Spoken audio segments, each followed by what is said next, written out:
नमस्कार, मेरा नाम है डॉक्टर पुरुधमन और आज इस वीडियो में हम बात करने वाले हैं बिहेवियरल चेंजेस के बारे में, जो कि हमें एक पैरालिसिस पेशेंट में आमतौर पे देखने को मिलते हैं और कोई भी इनके बारे में बात नहीं करता। जब किसी के पैरालिसिस पेशेंट के अंदर बिहेवियरल चेंजेस आते हैं, तो पेशेंट कभी भी हँसना, रोना शुरू कर देता है और जो घर वाले होते हैं उसको समझ नहीं पा रहे होते कि उस चीज़ को लेके रिएक्ट कैसे करें, क्योंकि वो एक नॉर्मल बिहेवियर नहीं होता, वो एक एबनॉर्मल बिहेवियर होता है। कोई बात हँसने वाली हो रही है तो वो रो रहे हैं, कोई उनकी तारीफ कर रहे हैं तो वो रोना शुरू कर देते हैं। हम बोलते हैं कि एक्सरसाइज करो तो वो रोना शुरू कर देते हैं। जब साहब लगता है कि घर में कोई दुखी वाली बात है तो वो हँस रहे होते हैं। तो ये जो कंडीशन तैयार होती है वो ना सिर्फ एक पैरालिसिस पेशेंट के लिए दिक्कत वाली बात होती है, बल्कि उसके घर वालों के लिए भी दिक्कत वाली बात हो रही होती है।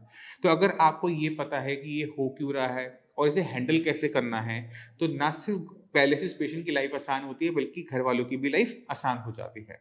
तो शुरुआत करते हैं कि ये हो क्यों रहा होता है। हम सब जानते हैं कि हमारा जो ब्रेन है वो हमारी बॉडी के हर एक छोटे बड़े काम को कंट्रोल कर रहा होता है, चाहे हमारा सुनना, देखना, बोलना, समझना, इवन हमारे जो इमोशंस होते हैं वो भी कंट्रोल कर रहा होता है। अगर आपके ब्रेन के उस हिस्से को नुकसान हो जाए जो आपकी इमोशन को कंट्रोल करता है, तो पेशेंट का जो इमोशनल बिहेवियर है वो चेंज हो जाता है, उसमें बदलाव आ जाता है। पेशेंट का कभी भी रोना, कभी भी हंसना और चीज़ों को लेकर बहुत ज़िद्दी हो जाना, या फिर पेशेंट के अंदर सुसाइडल टेंडेंसी आना कि मुझे ये करने दो वरना मैं ऐसा कर दूंगा, मैं यहाँ से छलांग लगा लूंगा, ये तक होना शुरू हो जाता है। तो हमने सबसे पहली चीज़ है समझना कि हुआ क्यों था। ब्रेन हमारे, जैसे मैंने पहले बताया, कि कंट्रोल करता है। तो ब्रेन के अंदर जो एरिया है इमोशन को कंट्रोल करने वाला, वो डैमेज हुआ। डैमेज क्यों हुआ? क्योंकि वहाँ पे ब्लड क्लॉट आया था या नस फटी थी, जिसकी वजह से ब्रेन के उस हिस्से को प्रॉपर तरीके से ऑक्सीजन नहीं मिल पाई, खाना नहीं मिल पाया, जिसकी वजह से वो डैमेज हुआ। अब हम चाहते हैं कि हमारा पेशेंट यहाँ से ठीक हो। अब हम इन्हें ठीक करना चाहते हैं, तो हमें समझना पड़ेगा कि ब्रेन के अंदर जहाँ पर खून नहीं पहुँचा, ऑक्सीजन नहीं पहुँची, वो हिस्सा मर गया, वो जिंदा नहीं होने वाला। अब हमने जो जिंदा हिस्सा है, जो बचा कुचा है, जो उनको जिद्दी बना रहा है, जो उनको गुस्सा दिला रहा है, उसी को ही डेवलप करना पड़ेगा कि वो अपने इमोशंस पे कंट्रोल कर सके और दोबारा से वो नॉर्मली बिहेव कर सके। इसके लिए हमें समझना पड़ता है न्यूरोप्लास्टिसिटी को। ये न्यूरोप्लास्टिसिटी जो होती है, इसके बारे में मैं पिछली बहुत सारी वीडियो में एक्सप्लेन कर चुका हूँ कि अगर पैरालिसिस से आपको बाहर निकलना है तो न्यूरोप्लास्टिसिटी ही इकलौता रास्ता है। अगर आप इस पर ध्यान नहीं देते, आप जैसे हैं वैसे रहेंगे, कंडीशन उम्र के साथ खराब होती चली जाएगी। अब ये न्यूरोप्लास्टिसिटी है क्या? न्यूरोप्लास्टिसिटी आपके ब्रेन के अंदर जख्म भरने का प्रक्रिया है। जैसे आपके स्किन पर कट लगता है तो क्या होता है, वो 2-4 दिन में, हफ्ते भर में भर जाता है। इसी तरह से हमारी बॉडी के अंदर, ब्रेन के अंदर नुकसान की भरपाई का तरीका है न्यूरोप्लास्टिसिटी। अब ब्रेन के अंदर जो सेल्स होते हैं उनको हम कहते हैं न्यूरॉन्स। अगर आप छोटी सी स्क्रीन पर देख पा रहे होंगे, ये जो न्यूरॉन्स होते हैं ये मकड़ी की तरह होते हैं दिखने में, इनके हाथ पैर आपको नजर आ रहे होंगे। अब इनके जो हाथ पैर होते हैं औरों से भी कनेक्टेड होते हैं। ये हाथ पैर आपस में इतने सेल से मिले होते हैं कि एक कॉम्प्लेक्स नेटवर्क बना देते हैं, जिसकी हेल्प से हमारे ब्रेन को कंट्रोल कर रहे होते हैं। अब ब्रेन के कुछ हिस्से को नुकसान पहुंच जाता है तो हमें इनका बाईपास त्याग करना पड़ता है और हेल्दी सेल्स को, हेल्दी न्यूरॉन्स को हमें ये समझाना पड़ता है कि जो नुकसान हुआ है उसका काम वो सीख ले, क्योंकि उन्हें सिखाना पड़ेगा। तो जब हम ये करते हैं तो हमें चेंजेस पेशेंट के अंदर बहुत अच्छे देखने को मिलते हैं। अब पहले मैं चाहता हूँ कि आप एक पेशेंट का वीडियो देखिए, जिससे आपको समझ में आएगा कि ये काम करता है या नहीं। नमस्कार, मेरा नाम है डॉक्टर पुरुधमन। आज हमारे साथ हैं अरुण कुमार सिंह जी, जो कि पैरालिसिस के पेशेंट रहे हैं। 2016 जनवरी में इन्हें पैरालिसिस का अटैक पड़ा था, स्ट्रोक पड़ा था। ये अपनी एंजियोग्राफी करवा रहे थे, तब इनको ये अटैक पड़ा। 7 मार्च को हो गया ये बाईपास सर्जरी 7 मार्च को। तो जब इनको स्ट्रोक पड़ा, पहले 6 महीने में इनके अंदर बहुत अच्छी इंप्रूवमेंट आई, जो हर एक पैरालिसिस के पेशेंट के अंदर देखने को मिल जाती है कि काफ़ी हद तक जो उनकी मूवमेंट होती है वो रिस्टोर हो जाती है, क्योंकि जो हमारा दिमाग होता है वो इस पे काम कर रहा होता है इम्प्रूवमेंट को करने के लिए। मगर जितनी इम्प्रूवमेंट अरुण जी में आई 6 मंथ के बाद, उसके बाद वो इम्प्रूवमेंट आनी बंद हो जाती है। वही हमें हर एक पैरालिसिस पेशेंट के अंदर देखने को मिलता है कि जब किसी को स्ट्रोक होता है, पैरालिसिस होता है, 6 मंथ्स आपको इम्प्रूवमेंट मिलेगी, उसके बाद कुछ नहीं होता, लाइफ बीत जाती है। जितनी मर्जी आप एक्सरसाइज कर लीजिए, जितनी मर्जी आप फिजियोथेरेपी करवा लीजिए, आपके अंदर इम्प्रूवमेंट नहीं आती। मगर इम्प्रूवमेंट को शुरू करने में, हमारे पास आने में अरुण जी को लगे पूरे 2 साल का टाइम। 2 साल के बाद जब हमारे पास आए तो इनको टाइम ज़रूर से ज़्यादा लगा है। इतना ट्रीटमेंट का टाइम साइंस इंजीनियरिंग के पेशेंट्स में नहीं लगता, इम्प्रूवमेंट आनी शुरू हो जाती है। इनकी इम्प्रूवमेंट का जो ऑनसेट है वो लेट हुआ। इनको हमसे ट्रीटमेंट लेते हुए अराउंड कितने महीने हो गए? 8 महीने हो गए। इस 8 महीने के अंदर थोड़ी थोड़ी जो इम्प्रूवमेंट आनी शुरू हुई, अब वो 2 महीने लास्ट के 2 मंथ्स के अंदर इतनी फास्ट हो गई हैं कि आज ये हमसे खुश हैं। हाथ पैर की जो उंगलियां थी वो सीधी हो गई हैं, हाथ की फिंगर में पावर आनी शुरू हो गई है, चीज़ों को पकड़ना शुरू कर दिया है। तो अरुण जी आप खुद बताओ कि साइंस इंजीनियरिंग से जो आपने ट्रीटमेंट शुरू किया, जो आप बता रहे हो लास्ट के 2 मंथ्स में, आपने क्या अपने अंदर चेंजेस देखे? मैंने हाथ सीधा हुआ, पैर उठा के दिखाओ।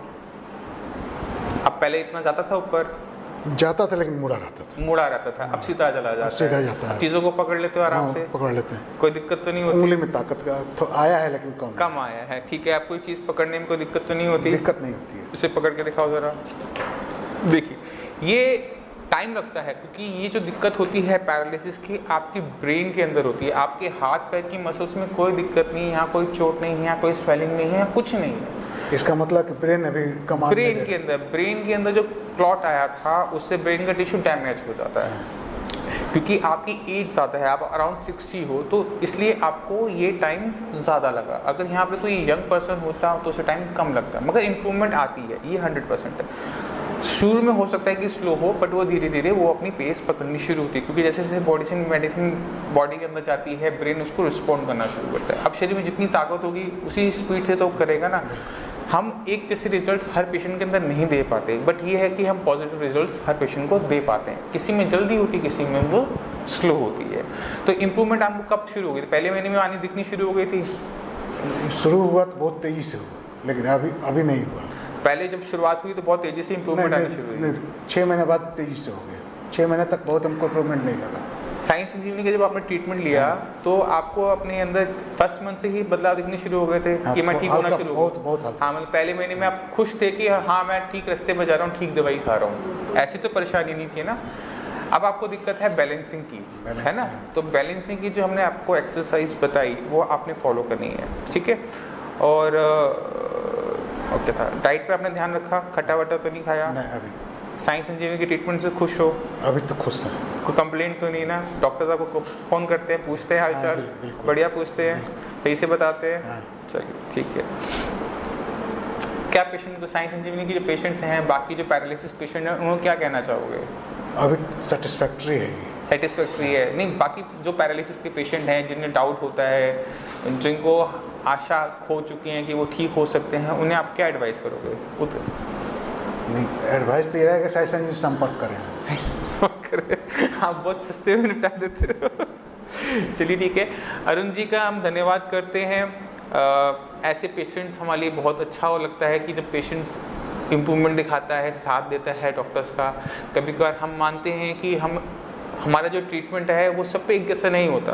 कुछ पेशेंट्स हमारे बहुत अच्छे हैं जो एक मंथ में रिकवर कर गए, कुछ पेशेंट्स ऐसे हैं अरुण जी जैसे जिनको टाइम लगा। बट ठीक है, टाइम लग सकता है, मगर अगर आपको अपनी बॉडी के अंदर इम्प्रूवमेंट चाहिए, पैरालिसिस की कंडीशन की इम्प्रूवमेंट चाहिए, तो आपको थोड़ा सा विश्वास साइंस इंजीनियरिंग में दिखाना पड़ता है। अरुण जी ने जैसे दिखाया, 8 महीने बहुत होते हैं। 8 महीने के अंदर जो इनमें इम्प्रूवमेंट आई, वो इम्प्रूवमेंट आई जो इनको 2 साल 1.5 साल तक कोई इम्प्रूवमेंट नहीं आई थी, वहाँ से शुरुआत की। तो ठीक है, धीरे धीरे हम इसको पूरा इम्प्रूव कर जाएंगे। आने वाले 2-3 महीने में इनको जहाँ तक है हम 99% तक हम रिकवर करवा देंगे। कांस्टेंट डॉक्टर कहते हैं, जितना डॉक्टर संपर्क किए न्यूरो सर्जन से, ये कहते हैं 95 से ऊपर नहीं जाएगा। सिर्फ आप एक बोले हैं कि 99% हो सकता है, वो एक ही बात है। कोशिश ये थी कि मैक्सिमम से मैक्सिमम पेशेंट रिकवर कर जाए, ठीक है। अब आपकी जो इम्प्रूवमेंट नहीं हुई थी 1.5 साल में, अब वो शुरू हो गई है। अब शुरू हो गई है तो आने वाले कुछ टाइम के अंदर कंप्लीट भी हो जाएगी। 2 महीने से बहुत इम्प्रूवमेंट, 2 महीने से काफ़ी अच्छी। क्या इम्प्रूवमेंट देखने को मिली? नहीं, जो हाथ सीधा नहीं होता था, सुबह उठते थे तो हमेशा मुड़ा रहता था, लेकिन अब देखते हैं कि अपने आप सीधा रहता है। आपने इस बीच में खाने पीने में बदलाव किया या क्या? खाने पीने में रोटी, जो वेजिटेरियन है, हाँ, तो रोटी और सब्जी, कद्दू की सब्जी और नमक सब्जी ज़्यादा खाते हैं। अच्छा, परवल। चलिए, खट्टा वट्टा तो बिल्कुल नहीं खाया। एक्सरसाइज कर रहे थे बीच में? एक्सरसाइज तो रेगुलर करते हैं। एक्सरसाइज कर रहे थे, एक्सरसाइज में कोई क्या चेंजेस किए थे? वही चल रही थी तब से? 1 घंटा तो 2 घंटा रेगुलर करते हैं। अच्छा, 1 घंटे इसमें योगा करते हैं, 1 घंटा में एक्सरसाइज करते हैं। एक्सरसाइज करते हैं, डिफरेंट तरह का। तो मतलब जो लास्ट 2 मंथ में आपकी इम्प्रूवमेंट हुई, उस बीच में आपने कोई एक्सरसाइज के अंदर फ़र्क किया था? हम मॉर्निंग वॉक स्टार्ट किए थे। मॉर्निंग वॉक स्टार्ट की थी। ट्रेडमिल चलाते थे पहले भी, लेकिन मॉर्निंग वॉक शुरू किए, इधर चुकी। तो आप देखिए कि जो हम डॉक्टर्स आपको बोलते हैं, आपको बताते हैं कि आपने वॉक करनी है, तो उसे आपने वॉक करनी है। आप उसे छोटा मोटा रास्ता बना के ढूंढना शुरू करेंगे, घर के अंदर कर लेंगे, छत के टेरेस पे कर लेंगे, वो तब ठीक है जब आपके पास स्पेस नहीं है। जब आपके पास स्पेस है तो आप एक्सरसाइज करो। ये जब आप मेरे पास पहली बार आए थे तो मैंने आपको तभी कहा था कि आपने पार्टी सैर और जगह दिक्कत थी, जैसे बाहर तब आपके पास स्पेस की दिक्कत थी। हाँ, स्पेस की दिक्कत थी। ट्रेडमिल चलाते थे, तब ट्रेडमिल चलाते थे। अब स्पेस जैसे पूरा हो बारिश गया, का समय है, नहीं जाते हैं तो ट्रेडमिल चलाते हैं। चलिए, तो आपने एक्सरसाइज ज़रूर करनी है, क्योंकि जो हमारा ब्रेन का जो अब नया हिस्सा होता है, जो इस काम को संभाल रहा होता है, बिल्कुल नया होता है। उसे सिखाने के लिए हमें रिपीटेशन करनी पड़ती है, एक ही काम को बार बार करना पड़ता है, तब जाकर ब्रेन के अंदर वो मेमोरी तैयार हो पाती है, वो सीख पाता है कि आपकी कौन सी मसल को मूव करने के लिए किस तरह से सिग्नल को सेंड करना पड़ेगा। तो ये ब्रेन को सिखाना एक छोटे बच्चे को सिखाने जैसा होता है। तो एक ही काम को बार बार करने से वो मेमोरी आपके माइंड में बननी शुरू हो जाती है। वही अरुण जी के केस में हुआ, जब ये चलना शुरू किए, जब इन्होंने सैर करनी शुरू की, तो जैसे ही इन्होंने सैर शुरू की तो क्या हुआ कि सही तरीके से पैर को नीचे रखने की वजह से आपकी जो मसल्स हैं उन्होंने ब्रेन को सिग्नल दिया कि मुझे ये दिक्कत महसूस होती है। ब्रेन ने उसका सोल्यूशन निकाला और उसको अपने में इम्प्रूवमेंट लेते हुए और आपकी वो मूवमेंट में चेंजेस नज़र आने शुरू हो गए। नहीं, हमको उम्मीद है कि 31 दिसंबर तक हम टारगेट रखे हुए हैं कि 199% जो हाँ वो हो जाएगा। क्या मॉर्निंग वॉक अक्टूबर-नवंबर फिर चालू हो जाएगा। अभी तो बंद है पानी के चलते। अच्छा। रोज पानी पड़ जाता है, कोई बात मॉर्निंग नहीं। वॉक से हमको ज़्यादा फायदा हुआ है। हाँ, तो हम अरुण जी का धन्यवाद करना चाहते हैं क्लिनिक में आकर हमें हमारे रिजल्ट्स बताने के लिए, आप सभी को बताने के लिए कि पैरालिसिस की पेशेंट को हार मानने की ज़रूरत नहीं होती, हिम्मत नहीं हारनी, आपने लगे रहना है, अपनी बॉडी पे काम करते रहना। तो आपने देखा कि हमने कितने छोटे टाइम में कितनी अच्छी इंप्रूवमेंट की। अब ये हुई तो न्यूरोप्लास्टिसिटी से थी, तो मतलब कि न्यूरोप्लास्टिसिटी पैरालिसिस पेशेंट में अच्छा काम करती है।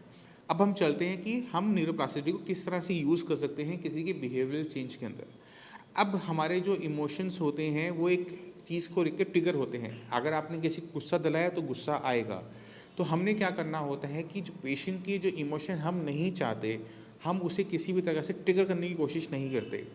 पेशेंट को गुस्सा बड़ी जल्दी आता है, अगर आप उसके साथ गुस्सा कर जाओगे तो उसका गुस्सा और बढ़ जाएगा। हम क्या करेंगे, वो जितना मर्जी गुस्सा कर रहे हो हम उतने ही शांत होते चले जाएंगे, इसके बिल्कुल ऑपोजिट काम करना शुरू कर देंगे। क्योंकि जब वो हमें शांत होते हुए देखता है तो वो शांत होना शुरू कर देता है, क्योंकि वो हमें मिमिक कर रहा होता है, हम हमसे लर्न कर रहा होता है। क्योंकि हम अक्सर एक दूसरे को देख के सीखते हैं, आप मुझे देख रहे हैं तो आप सीख रहे हैं। पेशेंट जब आपका बिहेवियर देख रहा है तो वो आपसे सीख रहा है कि मैंने इस सिचुएशन को किस तरह से हैंडल करना है, क्या इफ़ेक्टिव वे है। यहाँ पर सब्र सबसे इम्पॉर्टेंट चीज़ है, यहाँ पर पेशेंट सबसे इम्पॉर्टेंट चीज़ है। आप सामने वाले को गुस्सा करते देखो, आप उतने शांत हो जाओ, ये आपको भी बदलाव लेकर आना पड़ेगा, ये आपको भी न्यूरोप्लास्टिसिटी अपने ब्रेन में करनी पड़ेगी। ये आपकी ज़िंदगी के लिए आगे फ़ायदेमंद ज़रूर रहेगा, बट आपको अभी बहुत तेज़ी से सीखना पड़ेगा।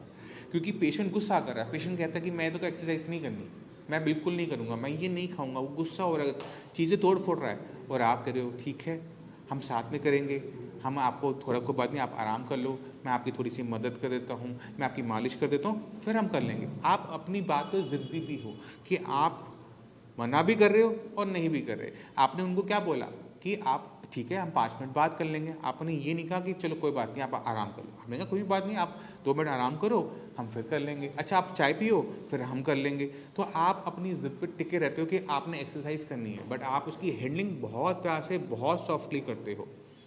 तो अगर हम इस तरह से हैंडलिंग करनी शुरू करते हैं किसी पैरालिसिस पेशेंट की, तो उनके अंदर उनके ब्रेन के अंदर वो चेंजेस आने शुरू होते हैं जो उनके बिहेवियरल चेंज को नॉर्मलाइज करना शुरू करते हैं। अगर कोई और चीज़ आपको टोकनी है तो आप डायरेक्टली उनको टोकते नहीं हो, आप उनको सीधा टोकोगे कि आप बेकार की बातों पे क्यों गुस्सा कर रहे हो, वो और गुस्सा हो जाएंगे। आप उनको बिना टोके चीज़ों को कर रहे होते हो कि ठीक है हम इसको अच्छी तरीके से, बेटर तरीके से, कामली तरीके से इस तरह से करेंगे। आपने उनकी हाँ में हाँ मिलाना होता है। जैसे अगर आपको कह रहे कि मैंने एक्सरसाइज नहीं करनी, हाँ एक्सरसाइज नहीं करनी, 5 मिनट बाद कर लेंगे, तो आपने पहले उनकी हाँ में हाँ मिलाई और उस बात के आगे आपने अपनी बात को रख दिया। अगर कोई मुझे खाना नहीं है, बिल्कुल मत खाओ, हम अभी आपके लिए नया खाना बना देते हैं। आपने खाना वही दिया जो पहले बना हुआ था। किचन में गया है, किचन से वापस बाहर आया, खाना वही आया है, बदला नहीं है, बट आपने उस टाइम में उनकी हाँ में हाँ मिलाकर उनकी बात को काटा नहीं और वो गुस्से नहीं हुए। अब फिर आपने अपनी बात भी रख दी, आपने जो एक्शन लिया, आपने जो उसके ऊपर रिस्पॉन्ड किया, वो था जो आप चाहते थे। तो हम वर्बली जो रिएक्शन देते हैं वो पेशेंट के हिसाब से होता है, बट जो एक्शन होता है वो हमारे हिसाब से होता है। तो अगर इन चीज़ों को अगर आप थोड़ा सा समझ जाते हैं, मुझे लगता है कि थोड़ा सा मुश्किल होगा वीडियो में इस तरह से समझाना, पर अगर आप इस बात को समझ जाते हैं तो पेशेंट की हैंडलिंग बहुत आसान हो जाती है, खासकर जिनका बिहेवियर चेंजेस बहुत ड्रास्टिक होते हैं। तो मैं उम्मीद करता हूँ इस वीडियो से काफ़ी कुछ समझ गए। फिर भी माइंड में कोई भी डाउट हो, कुछ भी पूछना चाहते हो, डॉक्टर्स अवेलेबल हैं, आप उनसे बात कर सकते हैं, उनसे पूछ सकते हैं। मगर अगर हमने पैरालिसिस पेशेंट में इंप्रूवमेंट लेकर आनी है तो 3 चीज़ें जो मैं बताता हूँ उसको हमेशा माइंड में रखो। पहला है खाना, कि खाने में क्या दे रहे हो, खाने में कितनी ताकत जा रही है। दूसरा, एक्सरसाइज क्या करवा रहे हैं, पेशेंट में हम क्या ठीक करना चाहते हैं, उस पर डिपेंड करती है कि एक्सरसाइज कौन सी काम करेगी। और तीसरा है न्यूरोप्लास्टिसिटी के लिए मेडिसिन। जब ये तीनों चीज़ें साथ में चलाओगे ना, तो जैसे मैं आपको बाकी सारी वीडियोस में रिजल्ट्स दिखाता हूँ ना, वो जो चेंजेस हैं आपके पेशेंट में भी देखने को आराम से मिल जाएंगे। और फर्स्ट मंथ में शुरू हो जाते हैं, ऐसा नहीं है कि 2 साल लगने, 3 साल लगने, 1-2 महीने के अंदर वो चेंजेस जो आप चाहते हो अपने पेशेंट के अंदर वो दिखने शुरू हो जाते हैं। तो आपने इसे घबराना नहीं है, शुरुआत करनी है। आप आज शुरुआत करोगे तो जल्दी उसको में पेशेंट में इंप्रूवमेंट भी आ जाएगी। इसी के साथ मैं चलता हूँ, मिलते हैं अगली वीडियो में, तब तक के लिए नमस्कार।